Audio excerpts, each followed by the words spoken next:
बच्चों, आज हम लोग डायरेक्ट और इनडायरेक्ट स्पीच को समझते हैं। देखिए, direct and indirect speech. Direct माने होता है प्रत्यक्ष या सीधा, सीधे, और इनडायरेक्ट माने होता है अप्रत्यक्ष ना। मतलब कोई बात हम सीधे सीधे कहते हैं वही डायरेक्ट है, और इनडायरेक्ट मतलब उसी को हम दूसरे शब्दों में कहें। स्पीच कहिए या नरेशन, इसके माने होता है कथन। Speech, direct speech and indirect speech, या direct narration and indirect narration. बात नहीं करेंगे आप लोग, बिल्कुल। क्या होता है डायरेक्ट स्पीच और क्या होता है इनडायरेक्ट स्पीच? चलिए पहले इसको समझें। Direct speech is the mode of narration. Direct speech कथन का एक ऐसा रूप है in which of speakers exact word, जिसमें वक्ता के एकदम सटीक शब्दों को are quoted within quotation marks के द्वारा रख दिया जाता है। मतलब डायरेक्ट स्पीच ऐसा स्पीच है जिसमें जो वक्ता होता है, स्पीकर होता है, वह जो कहता है उसे ज्यों का त्यों रख देते हैं। अर्थात वक्ता के कथन को ज्यों का त्यों रख देना डायरेक्ट स्पीच कहलाता है। और अथवा what is actually spoken by a person, अथवा इसकी परिभाषा एक सरल इंग्लिश में है कि स्पोकन बाय अ पर्सन, कोई व्यक्ति जो कोई बात कहता है उस बात को सीधे what is actually spoken by person, जो वो कहा उसी वही रख दिए, is direct speech. Indirect speech क्या होता है? द मोड ऑफ नरेशन, कथन का ऐसा रूप इन विच, जिसमें we report what person said, कोई व्यक्ति क्या कहा है उसको हम कहें, दूसरा कोई व्यक्ति बताए। एक व्यक्ति कोई बात कहा, उसकी बात को दूसरा व्यक्ति बताए, वही इनडायरेक्ट नरेशन होता है। अथवा यूं कहिए, when it is reported later by someone else it becomes indirect. जब बाद में कोई उसी बात को कहता है तो वही इनडायरेक्ट स्पीच हो जाता है। जैसे मैं कहूँ, जैसे लिखा है मोहन ने कहा, या मोहन कहता है, मोहन कहता है मैं खेल रहा हूँ, मैं खेल रहा हूँ, खेल रहा हूँ। अब देखिए, ये मोहन कह रहा है, अर्थात उसने जो कहा वही हमने लिख दिया। ये मोहन ने कहा मैं खेल रहा, मैं शब्द मोहन के लिए। अगर उसकी बात को हम कहें तो क्या कहेंगे? मोहन कहता है, मोहन कहता है कि वह खेल रहा, खेल रहा। अब देखिए यहाँ पर मैं नहीं कहे हम, वो, अर्थात उसने कहा मैं खेल रहा हूँ, लेकिन यहाँ पर हमने क्या कहा? वह खेल रहा। अर्थात उसने जो कहा उसकी बात को ज्यों का त्यों लिख दे, वह डायरेक्ट स्पीच है, और उसकी बात को हम अपने शब्दों में कहें वह इनडायरेक्ट स्पीच है। जैसे, अच्छा एक चीज और जान लीजिए, जो डायरेक्ट स्पीच होता है उसमें आपका ये डबल इन्वर्टेड कामा जरूर आएगा। बताइए, जो डायरेक्ट स्पीच होगा, डायरेक्ट नरेशन होगा, उसमें डबल इन्वर्टेड कामा जरूर आएगा। जैसे आप एग्जाम्पल और देख लीजिए, डायरेक्ट में लिखा है पलाश से I am going home, plus ने कहा मैं घर जा रहा हूँ। अब यहाँ पर देखिए डबल इन्वर्टेड कामा का चिन्ह आया है कि नहीं? आया है ना। अब इसका इनडायरेक्ट क्या बना, plus that he was going, उसने कहा मैं, और हमने जब लिखा तो क्या लिख दिया ही, और यहाँ पर डबल इन्वर्टेड कॉमा का चिन्ह नहीं आया, अर्थात जो इनडायरेक्ट होगा उसमें डबल इन्वर्टेड कॉमा का चिन्ह नहीं आएगा, और जो डायरेक्ट होगा उसमें डबल इन्वर्टेड कॉमा का चिन्ह जरूर आएगा। जैसे अगला देखिए डायरेक्ट में, हीना से my sister is writing a book, Heena ने कहा मेरी बहन एक किताब लिख रही है, हीना ने कहा। अब हम उसी बात को अपने शब्दों में कहेंगे, हीना से her sister was writing a book, Heena ने कहा उसकी बहन एक किताब लिख रही।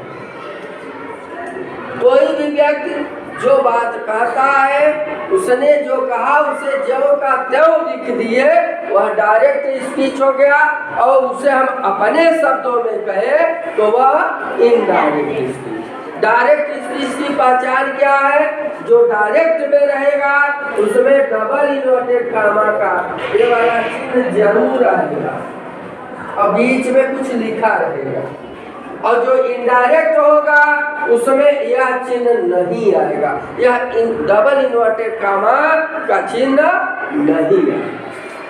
डबल इन्वर्टेड कॉमा है ना, तो ये नहीं आएंगे किसमें, इनडायरेक्ट में, और डबल इन्वर्टेड कॉमा आएंगे किसमें, डायरेक्ट। समझ में आ रहा है बच्चों। अब आपको अगर हम कह दें कि बताइए कौन डायरेक्ट में कौन इनडायरेक्ट में, तो पहचान लेंगे। चलिए हम पूछते हैं आपसे,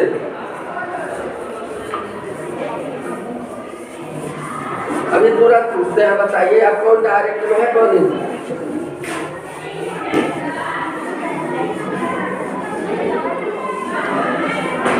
जैसे यहाँ देखिए लिखा है ले say to him you are a player. आप बताइए यह डायरेक्ट में है कि इनडायरेक्ट में, कैसे पहचाने, डबल इन्वर्टेड कॉमा आया है ना। फिर लिखा है राम वाज प्लेइंग क्रिकेट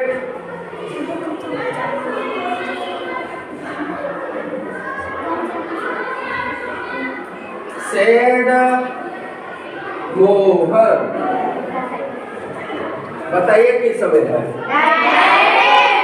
कैसे पहचाने, डबल इन्वर्टेड कॉमा आया है ना। अच्छा फिर लिखा है Gita told me that she was going to market। बताइए कैसे पहचाने, अब जिसमें डबल इन्वर्टेड कॉमा रहेगा वह, और जिसमें डबल इन्वर्टेड कॉमा नहीं रहेगा वह। अब डायरेक्ट स्पीच कहिए या नरेशन, इनडायरेक्ट स्पीच कहिए या नरेशन ना। Direct speech, indirect speech, direct narration या इनडायरेक्ट नरेशन, पहचानना सरल हो गया। अब हम लोग करते क्या है, डायरेक्ट स्पीच को इनडायरेक्ट स्पीच में बदलते हैं। कोई बात है, कोई सेंटेंस है, कोई कोटेशन है, कोई लाइन है, वो डायरेक्ट में है, डायरेक्ट स्पीच में है, डायरेक्ट नरेशन में है, तो हम उसे किसमें बदलेंगे, इनडायरेक्ट नरेशन में, इनडायरेक्ट स्पीच में।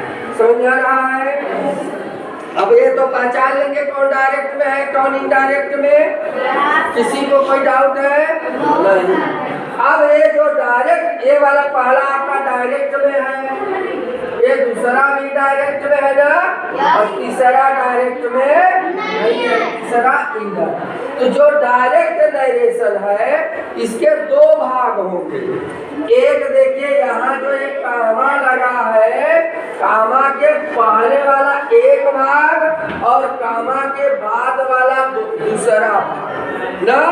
तो अब देखिए एक पार्ट एक तो ये हो गया और एक पार्ट इधर का हो गया ना। कितने पार्ट है? दो। लेकिन इसमें तीसरा इनडायरेक्ट में है ना, इसमें दो पार्ट नहीं, इसमें एक ही पार्ट है, पूरा पूरा एक सेंटेंस है। लेकिन इसमें दो क्लाज है, एक यह क्लाज है और एक यह क्लाज। क्लाज तो इसमें भी है, यह आपका प्रिंसिपल क्लाज है, यहाँ पर ये आपका प्रिंसिपल क्लाज हो जाएगा और यह आपका सबऑर्डिनेट क्लाज हो जाएगा, सबऑर्डिनेट क्लाज। और यहाँ पर देखिए इसमें भी दो, अब इसके दो पार्ट है। पहले हम लोग इसको समझेंगे, डायरेक्ट वाले को, तब इनडायरेक्ट को समझेंगे। अब देखिए इसमें दो भाग हो गए। अब इस देखिए कोई वाक्य जब हम आपको ट्रांसलेशन पढ़ा रहे थे, हमने उसमें बताया था फार्मूला यस भी ओ, बताए थे ना। यस का मतलब सब्जेक्ट, भी का मतलब वो का मतलब सब्जेक्ट वर्ब ऑब्जेक्ट, यही है। अब ये देखिए क्या इनमें है, दे क्या है? सब्जेक्ट। दे क्या है?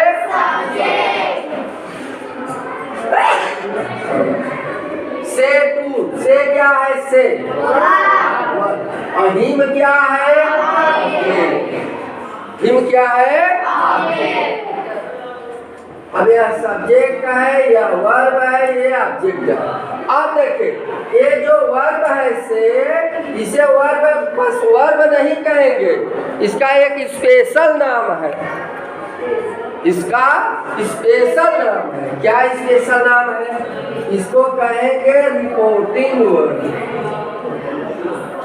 क्या कहेंगे? Reporting verb. बताइए इसमें रिपोर्टिंग वर्ब क्या है? से। क्या है? से। चलिए दूसरा में बताइए रिपोर्टिंग वर्ब कहाँ है? दूसरा वाले नहीं,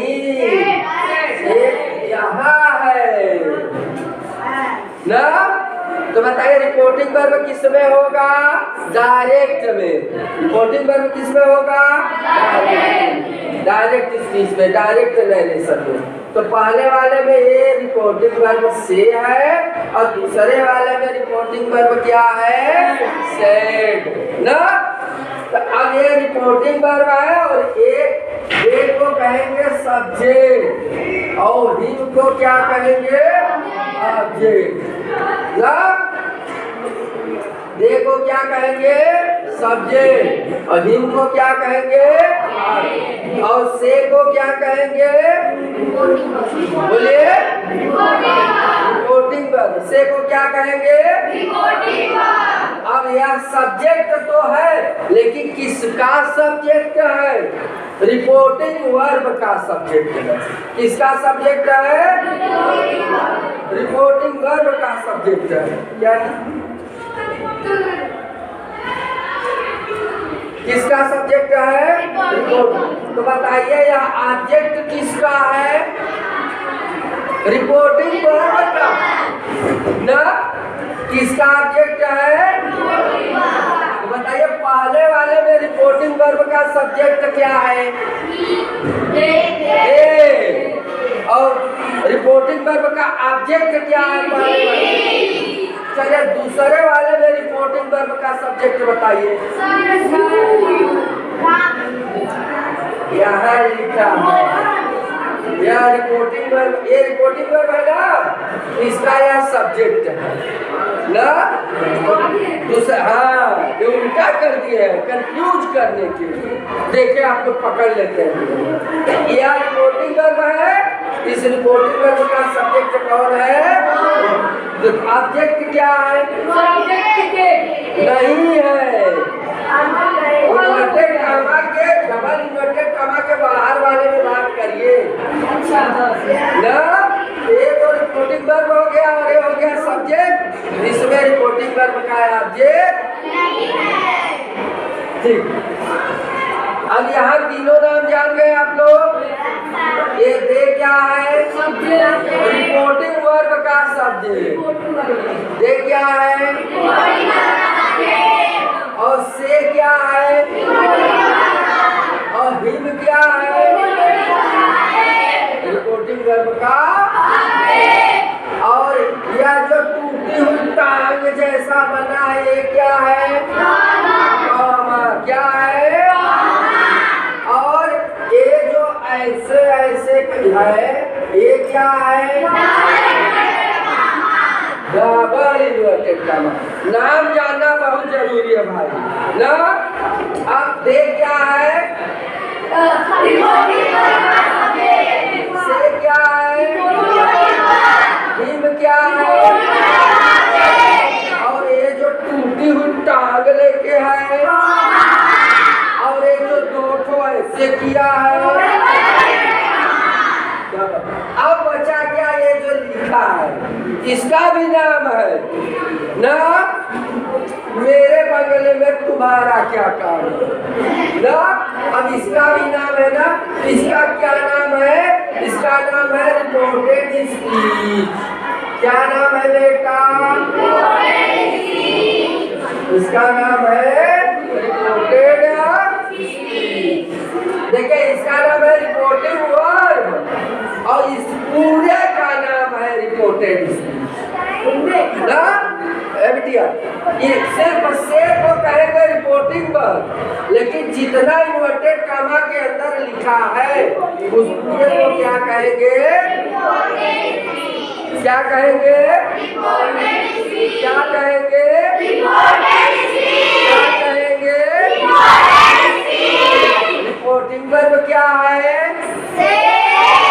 और दे क्या है? और हिम क्या है? और से क्या है? और यह क्या है? और ये क्या है? और ये क्या है? नाम याद हो गया सबको? मिटा के पूछे? चलो मिटाएंगे नहीं, ऐसे ही पूछेंगे ना। बताइए दूसरे वाले में रिपोर्टेड स्पीच बताइए। ये रिपोर्टिंग वर्ब का नाम आज प्लेइंग क्रिकेट रिपोर्टिंग वर्ब है कि रिपोर्टेड स्पीच? तो रिपोर्टिंग वर्ब क्या है? मोहन। अच्छा मोहन क्या है बताइए? रिपोर्टिंग वर्ब का नाम याद हो गया? समझ में आया? अब यहाँ पर हम लोग डायरेक्ट और इनडायरेक्ट में डायरेक्ट के नाम को लर्न कर रहे थे। चले हम कुछ लिख के और पूछते हैं। मजा आ रहा है पढ़ने में? ऊब तो नहीं लग रहा है? नींद तो नहीं लग रही है? चलिए जैसे विनय said to Geeta, what is this? अब जिससे पूछेंगे वही बताएगा ना। इसमें या इसका नाम बता। जिससे पूछेंगे भाई व्हाट इज दिस, इसका नाम बताना है। जिससे पूछेंगे पूछा है? चलो बताओ बिटिया। Reported speech. खाना खाया करो। मुंड से बोल रहे हैं धीरे से। रिपोर्टेड स्पीच इसका क्या नाम है? अच्छा हम अलग लिख देते हैं। व्हाट इज दिस ना। एक क्वेश्चन आंसर है दिस इज अ बुक।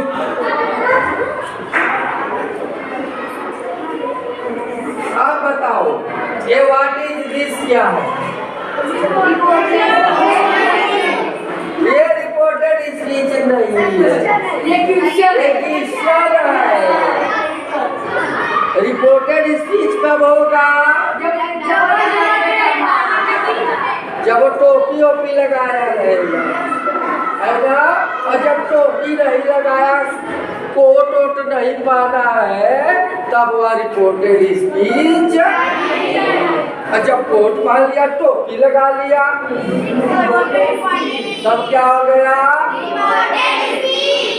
अब बताओ सेड क्या है?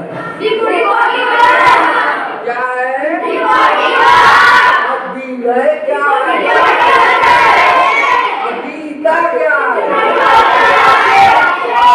ये क्या है? और ये क्या है? और ये क्या है? समझ में आ गया? बहुत अच्छे, वेरी गुड ना। आज बस इतना ही बच्चों, शेष कल पढ़ाएंगे ना। समझ में आया बेटा? ठीक है, आप लोग एक काम करिए, देखिए नहीं मेहनत कर रहा, एक एक सब्सक्राइब बढ़ाइए भाई, देखिए। हाँ